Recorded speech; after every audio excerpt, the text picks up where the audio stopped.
Zee 24 तास एक पाऊल पुढे। नाशिकच्या पाखल रोड अशोका मार्ग परिसरातले शेकडो नागरिक आज पाण्यासाठी रस्त्यावर उतरले। वर्षभरापासून कमी दाबाने पाणी येतंय, त्यात गेल्या 8-15 दिवसांपासून फक्त 10 ते 15 मिनिटच पाणी येतंय। प्रशासन लक्ष देत नसल्याने अखेर संतप्त नाशिककर आज रस्त्यावर उतरले। हंडा घेऊन रस्त्यावर उतरलेल्या महिला गेल्या अनेक दिवसांपासून पाण्याच्या समस्येला तोंड देत आहेत। उपमहापौर सतीश कुलकर्णी यांचाच हा प्रभाग। मुळात इथं पाणी पुरवठा कमी होतोय आणि तोही कमी दाबानं। वारंवार तक्रार करूनही कुणीही दखल घेतली नाही। या मोर्चाला हटवण्यासाठी पोलीस पोचले, पण पाणी पुरवठा विभागाचे अधिकारी 1-1.5 तास पोचलेच नाहीत। जेव्हा पोचले तेव्हा नागरिकांना रेन वॉटर हार्वेस्टिंग करण्याचा उपदेशाचा डोस पाजून निघून गेले। अखेर उपमहापौर आणि स्थानिक नगरसेविका आल्यानंतर महिलांनी त्यांनाही घेराव घातला आणि तक्रारींचा पाढा वाचला।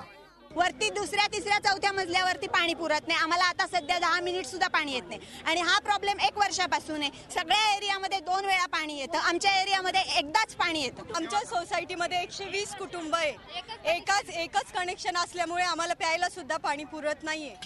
पाण्याचं नियोजन कोलमडल्याचा दावा उपमहापौर करतायत आणि पाणी पुरवठ्याचं फेरनियोजन करण्याची गरजही त्यांनी व्यक्त केली आहे।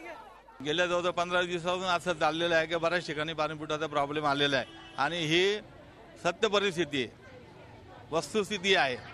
परवा मी सगळ्या अधिकाऱ्यांची मीटिंग घेतली, यांनाही सांगितलं आणि आजही महापौरांच्या कानावर घालतोय। पाणी कपातीनंतर नाशिककरांच्या भरपूर तक्रारी येत आहेत, मात्र प्रशासन त्या गांभीर्यानं घेत नाही।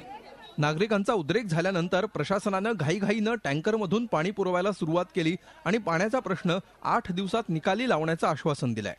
आता हे आश्वासन पाण्यात गेलं तर पुन्हा पाण्यासाठी तीव्र आंदोलन करण्याचा इशारा नाशिककरांनी दिलाय। झी 24 ताससाठी मुकुल कुलकर्णी, नाशिक। झी 24 तास एक पाऊल पुढे।